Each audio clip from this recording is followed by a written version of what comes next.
What's up guys, welcome back. Okay, today's video, how to finish a nasty gnarly patch for a remodel. Anytime you're doing a remodel, or maybe it's just a little home repair, if you have a sheetrock patch in the middle of an existing wall, you're gonna have that nasty joint going around. It's gonna be a rough, harsh, nasty joint. There's gonna be a little bit of a gap. Every remodel has it. It's normal. Don't let it stress you out. I'm gonna teach you how to finish it step by step right now. It's gonna be a perfect level 4 smooth wall finish when we're done. There's only a couple of little extra steps that you have to take to do this. Let's go. Let's take a closer look at what we got here. Okay, like I said, any remodel, or even if it's just a couple of patches on your house, the joint is gonna be nasty. Here's the good side. This isn't so bad, but it's still not good. You have to pre-fill that before you tape, as you can see. I mean, it's not like that's a perfect, factory edge to a factory edge, nice tight seam. We're gonna have to pre-fill that. That's not bad. But then over here, that's pretty gnarly. Look at that. But it's normal. So, don't even stress about it. Let's get up a little closer. Okay, now all the loose flaky stuff has to come off first. That's the first step. Okay, look at this. Loose flaky paper hanging. Something like that, I can kind of just grab it and tear it off. Okay, gonna go like that. See if there's any loose. Here's a little chunk. See that? Loose chunks of sheetrock and loose chunks of paper. Has to come out. Another spot, look at this. Okay, loose paper, little chunks of sheetrock hanging there, has to come out. Okay, all that loose stuff, it has to come out. Reason why is because if you don't, you're gonna have air pockets behind your tape. You're gonna have blisters, and after you paint, you're gonna see those. Okay, so when you're coming through and you're prepping your board like this, you wanna keep a razor knife in your back pocket. Also your 6-inch knife. You can kind of use either one. If I see a loose chunk of sheetrock hanging down like this, I can fold it over like that, and then I can use my knife to shave it off. Okay? Good. Or sometimes it's easier to use your razor knife. Sometimes that 6-inch knife technique doesn't really work for what you got. Sometimes it's easier to take your razor knife, follow along that outside part, okay? Then just knock it off, okay? These type of nasty joints, I see them all the time. Pretty much every remodel is gonna have it. It's the name of the game. So don't let it stress you out. If you have some chunks of old drywall mud or whatever on the existing side, give it a scrape so it's flat. Get those high spots out of there. Everything is flat. Okay, that side's already pretty much good. Okay, now we're good to go. The loose flaky stuff is out. Any little chunks of mud are shaved off, so it's basically flat. Now we're ready to pre-fill. Step 2, pre-fill it. You're gonna use some mud straight out of the box, or you're gonna use hot mud. Okay, real quick, let me tell you a couple of things about hot mud that you need to know, even those of you who have worked with hot mud a little bit. Anytime you go to Home Depot or Lowe's, you're gonna have 40-minute or 90-minute. I usually use 90-minute, because with 90-minute, I have plenty of time to do what I gotta do, clean up my tools, clean up the mixing bar, and then I always have other things I can do while it sets up, and that's good. I don't wanna cut it close. If you have 30 to 40 minutes, let's just say you think you have 30 minutes of work to do. So you mix up that 40-minute hot mud. This is why I don't like 40-minute hot mud. You mix up that 40-minute hot mud, and by the time you're done mixing it up, you go do your job, you're done within 30 minutes, you go out to clean your tools, but then you realize that hot mud's set up. And it's rock hard on your mixing bar, your pan, your knife, your bucket. It's kind of a disaster. So don't cut it close, okay? Also, what you need to know about 40-minute hot mud is 40-minute hot mud has a tendency to really be 30-minute hot mud. If it sits on the shelf at the factory If it sits on the shelf for a while at Home Depot, after a while, it kind of becomes 30-minute hot mud. So you think you have time, but then it sets up. You know it's only been 30 minutes, you know, and it's just kind of, it's annoying. And not only that, but if you have a half a bag of hot mud left over, and then that mud sits in your garage for a month and you go to use it again, it could be 20-minute hot mud. So to me, 40-minute hot mud is kind of unpredictable. But like I said, what we're doing right now, one patch, of course I can use 40-minute hot mud. I'll go pre-fill that gap, be done in a few minutes, go clean up my tools, and it will be fine. But if I thought I had 30 minutes of work to do, I would not use that 40-minute hot mud because it's just kind of unpredictable. So I would definitely use 90. So the point is, give yourself plenty of time, okay? I got about a ½ inch of water in my pan right now, okay? I like to put water in first because then it helps the mud to not stick to the bottom, makes it easier to mix up. So go ahead and use your 6-inch knife. I'm using my 5, but you probably don't have a 5, so just use your 6.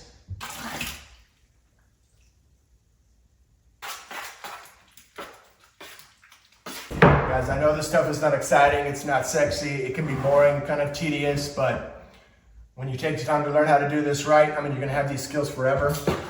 You know, once you know how to do this right and it starts to become routine, that's such an awesome thing. Because then you never have to hire a contractor again. You can do it yourself, and that's gonna save you so much money. It's so much more money in your pocket. That's what my channel is all about. Teach you how to do this stuff yourself, step by step. Easy to understand. Once you've done it a couple of times, it starts to become a routine. Okay guys, here we go, easy. All we're doing is pre-filling this. We're gonna pull it tight.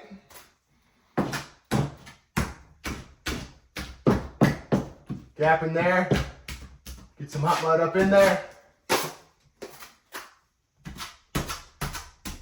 Kinda gotta work it a little bit sometimes because the hot mud doesn't make contact with the sheetrock. When you have some big gaps there, the hot mud doesn't get all the way in there, so you gotta work it a little bit sometimes to get it all in there. Okay.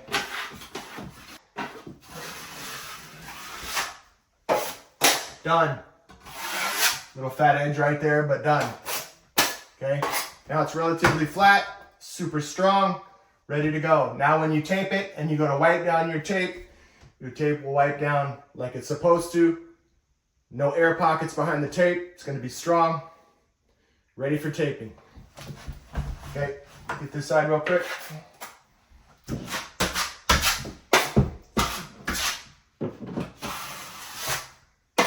Done. Pull it tight. No mud left on the wall. No mud left on the wall here. But that gap is full. Everything is flat now. Super strong.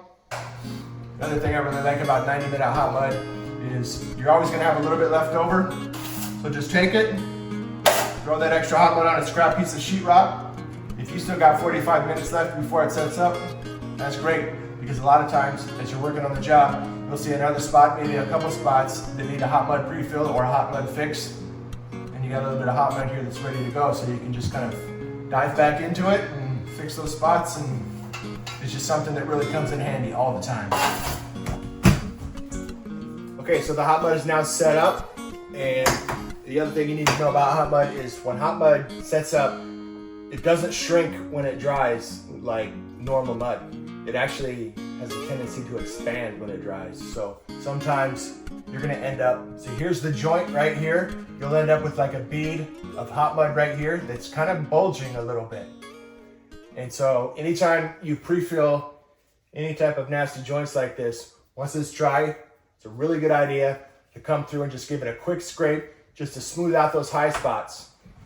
Because if you just tape and skim it, you'll end up with a little bit of a bulge here. So you need to scrape that, okay? You can give it one of these. This mud's still a little soft, so I gotta be careful. If you're coming at it from this way, be careful. You wanna gouge out all that mud. Okay, but that's good. That's all it needs. I'm done. just to smooth out those high spots and make it flat again. That's all you got to do. Okay, now obviously your tape is 2 inches wide. We're just going to put a thin skim on these joints, that's maybe just slightly more than 2 inches.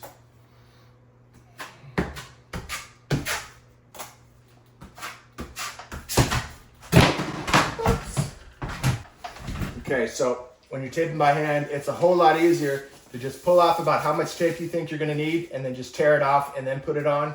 Because, I mean, when you're holding a roll with one hand and trying to put it on with the other hand, you can do that, but it's just so much easier to work with if you just tear off a nice long strip and then do it that way. Okay, now I don't have to hold on to the roll. It's so much easier to work with just to grab a nice long strip of tape. Boom.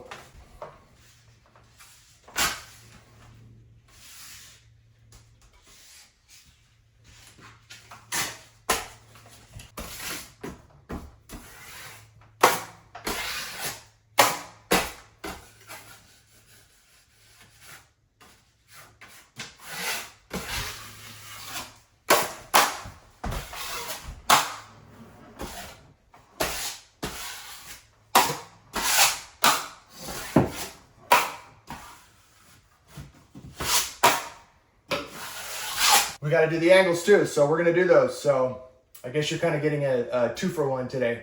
Let's do it.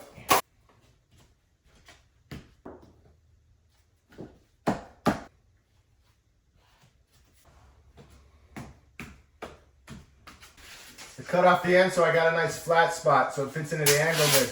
Okay. Bam. Good idea to give it a crease before you slap it in the angle. It makes it easier to get it in there. You're not fighting with it. Goes right in. Boom. Nice. When I do my angles, I want to make sure that at least one piece of tape is all the way tight into the angle, and usually it's the up and down piece right here. The side pieces, okay, I'm not so worried about, but I like to make sure at least one of them is going all the way up and touching the ceiling, just to cover any gaps that might be there.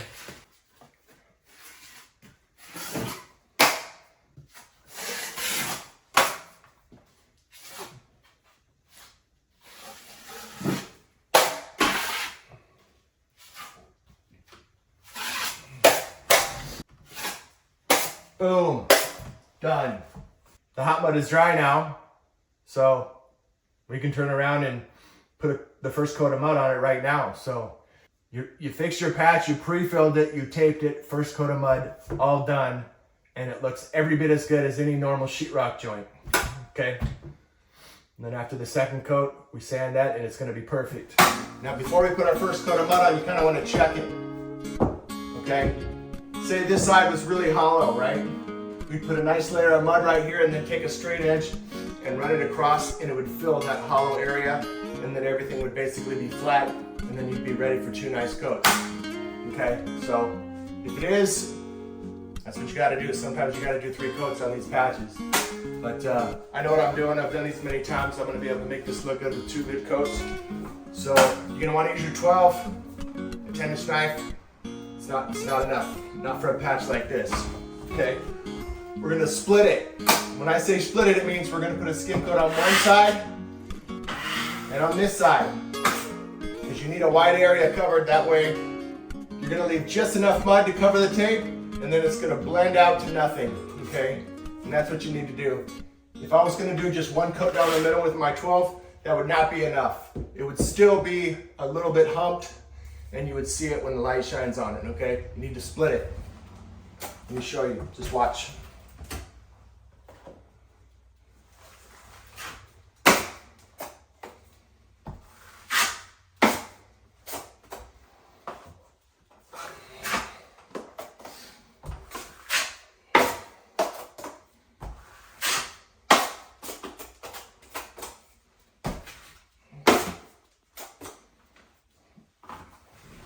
Okay, now, once I get enough mud on the wall, right now it's not supposed to look perfect. Just want to know that we have enough mud on that to cover it. Okay, now watch. I'm going to cut off that fat edge and kind of work my way in. Let me get one of those. I'm gonna leave the mud on my knife after that. Go again. Boom, that side's done. Same thing on this side. Cut off that nasty fat edge. Come over a little bit. Get a little mud on my knife, leave it there. Boom. Done. Okay? A little bit of a lap mark right there. That's good. That's what you want. You can scrape that when it's dry. Just, run your knife across it real quick a couple times just to smooth it out a little bit. That's all you have to do. Or you can quickly run your sanding pole across it to kind of eliminate that lap mark right there. A little bit of a hollow spot, a couple little tiny bubble marks right there. Those little imperfections, they don't matter, okay? Not on the first coat. The second coat's gonna fix that, so don't even worry about that. That's done. That's beautiful, okay? Let's do this side.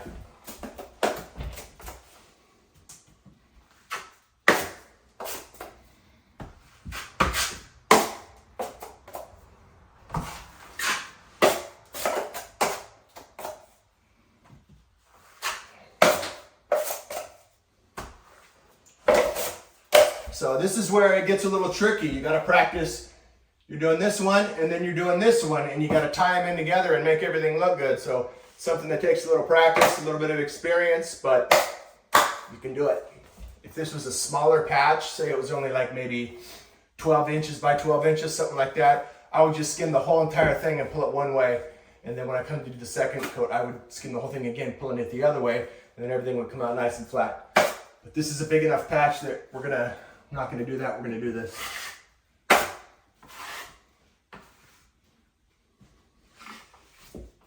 Boom. There we go again. Cut off that fat edge.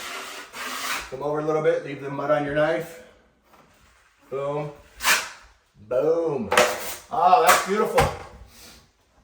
Nice. First coat is done. There we go. Okay. And we just got those angles to deal with. We're going to coat one side of the angle now, because when you coat angles by hand, one coat is all they need. So we're going to do one side now, and then do the other side when we do our second coat. What I want to do here is do the ceiling side right now. So we're going to do the ceiling side of the angle with this.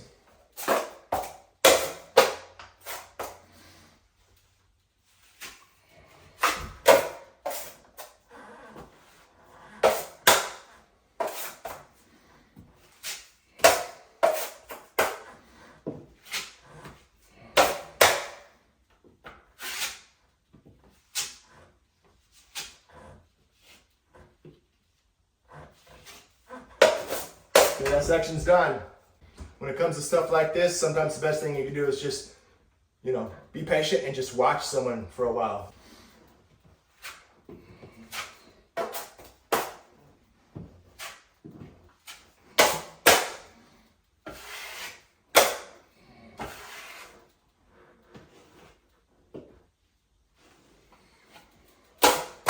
Okay, done. So you want your knife to not be perfectly straight. You want it to have a little bit of a bow, just a tiny bit of a bow. I mean, nothing you can really notice. Only when you look down it can you see just a real slight bow on your knife. You want that, okay? That way the edge of your knife is not leaving lines everywhere as you're, putting your coat of mud on, and it's so much easier just to blend things in. Now let's do one side of the wall angle.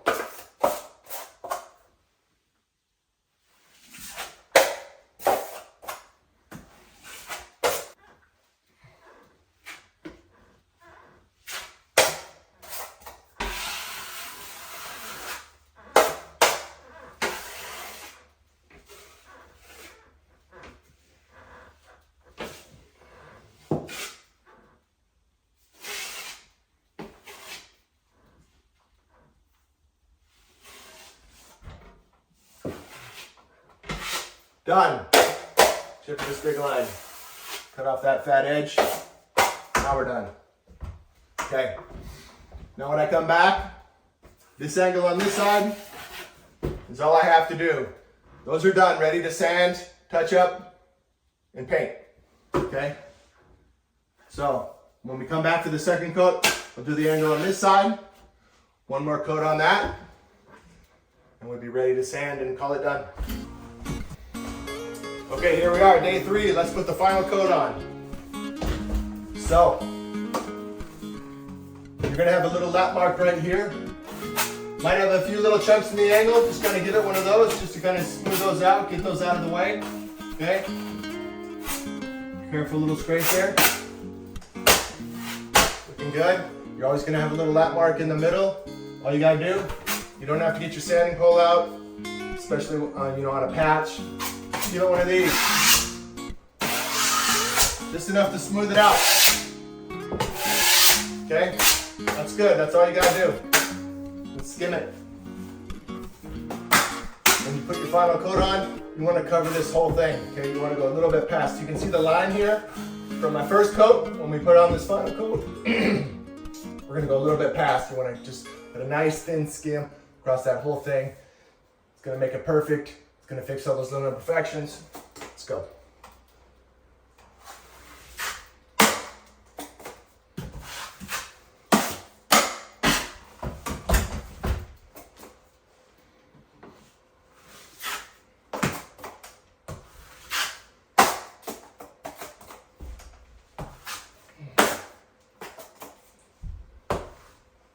I'm going to go all the way to the middle of this joint right here for this part.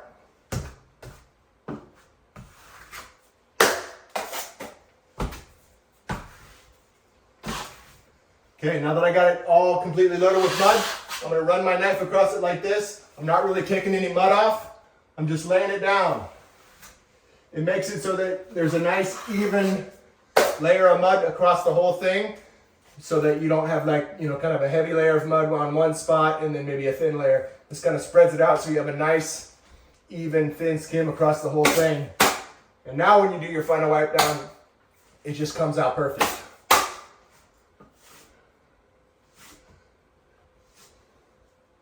I'm gonna go ahead and just start in the middle here. Okay, done. Cut off the edge on that. Come in a little bit more to lay the rest of this down nice and flat and perfect. Okay, my knife is kind of plowing the mud that way. It's kind of like a snow plow, so it just kind of takes off that thin layer of mud and leaves just a thin skim of mud on there perfectly. Okay, cut off that fat edge. Boom, done. Look how beautiful that is. Remember what it looked like when we first started? This is 10 times better. Okay. This baby. Guys, if you're still watching, I gotta say I'm kind of impressed. It means you have some patience, and it means you want to learn. This stuff is kind of tedious and kind of boring. It's not exciting. I mean, it's drywall, right? But you're watching this video because you need to watch it, because you're trying to do it yourself, and I hope this video helps you. If it does help you, and you might want to see more videos, don't forget to subscribe, turn on the bell. You don't have to, obviously. If you don't want to, maybe just hit the like button for me. Give the channel a boost. But there's going to be much more than just drywall on my channel. It's going to be everything. Anything that has to do with home repairs, remodels. That's what I'm all about. You know.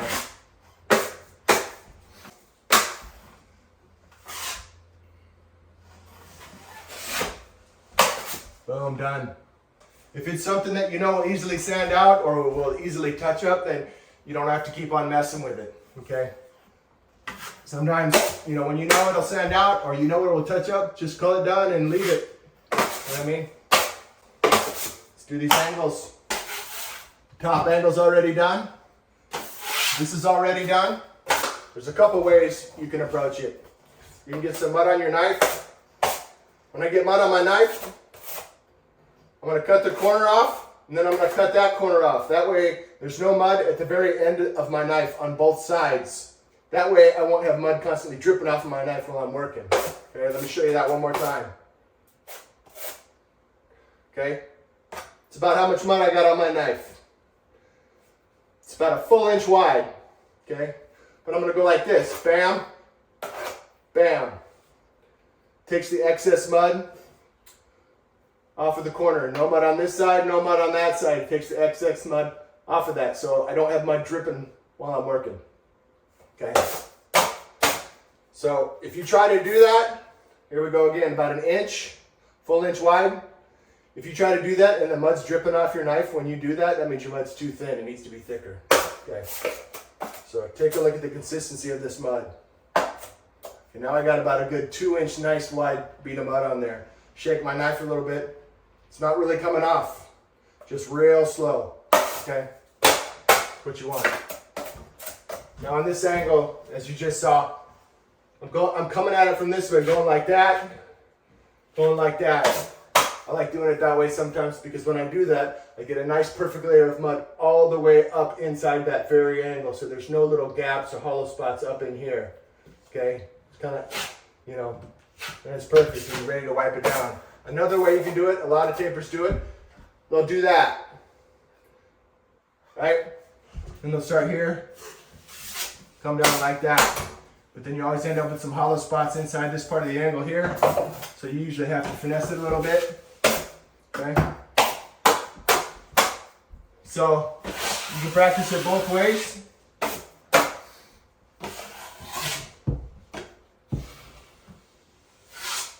Boom, done.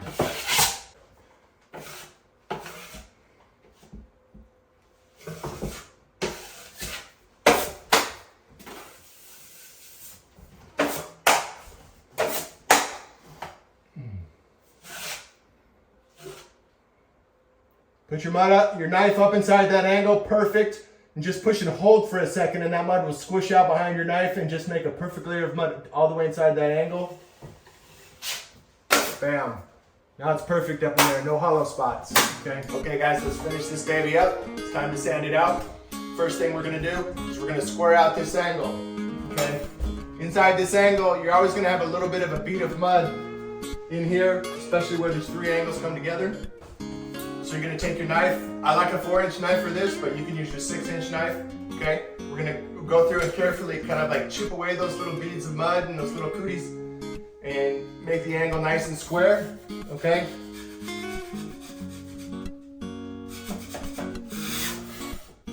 When you get that little bead of mud kind of carefully scraped out, you're just gonna get one of these. Okay, push a little bit and pull down. That just makes it perfect. You don't need to sand that, that's done. Okay, so you don't have to worry about trying to get inside there with your sanding sponge. You're good.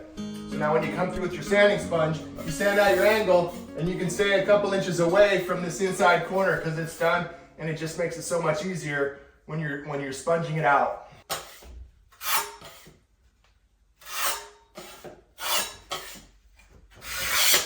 Okay, now all 3 sides are beautiful. Bam, bam, bam. Perfect. Okay, 4 inches away, it's totally done, ready to paint. When you're just doing a patch like this, you could just grab a sanding sponge and go over it, smooth it out that way. It's gonna be fine most of the time, but it's a little better to use your sanding pole. If any spot on this patch is still a little bit high, the sanding pole is gonna kind of do a better job flattening out the high spots just to make the whole thing, you know, flat. These round-headed sanding poles are so much better than the old square ones.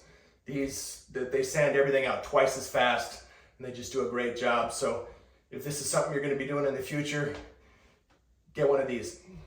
Also, you're going to want to use 150 most of the time. If you're going for a smooth finish, use 150 sandpaper, 150 grit. 120 is a little harsh.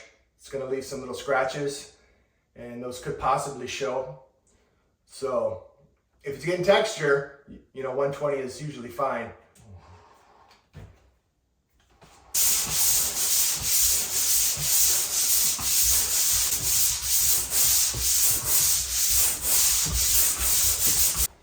Okay, time to sponge it out and be done.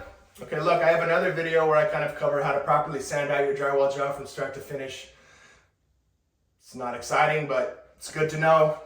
As far as your sanding sponge goes, there's a way that you can trim your sanding sponge so it's so much easier to hang on to and it's so much more convenient. You don't have to twist your hand around in weird angles to sand out these angles, okay? the way I trim it, I can easily fit my sanding sponge up inside the angle this way or that way. So let's say I'm doing the ceiling. It's ready to go. I don't have to twist my hand around like this or hold the sponge in a weird way.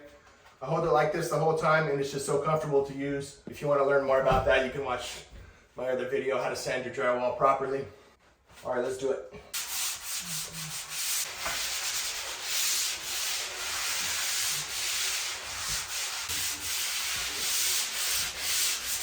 Okay, one more thing. Look, sanding out angles, it can be really tedious, and it could just feel like it just can drag on forever.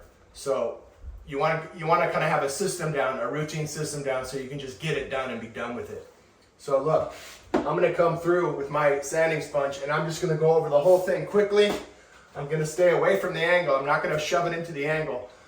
But 90% of this angle, I'm going to quickly just go back and forth across it a couple times to smooth it all out and get it done. And then the only thing left is to put my sanding sponge all the way in the angle carefully, slide it across just to clean that out in case there's still any little beads of mud or any little rough spots, okay? So quickly, back and forth, get 90% of it, then carefully put your sponge up in the angle, come over just a couple of times is all it takes and you're done, move on. If you're obsessing over all the tiny details, I mean, you could be kind of going back and forth for days, you know. You don't want to do that. Think of it this way. Having it all sanded out is the most important thing. You can go ahead and primer. Once you feel like you have it all sanded out, you can go ahead and primer, even if you feel like it might still need more touch-up, okay? Go ahead and primer it. Don't hesitate. You can always touch up after primer. In fact, you're going to get a better quality job if you do touch up after primer. Because some of those little nicks and dings and those imperfections that need to be touched up, you don't see them until after the primer's on.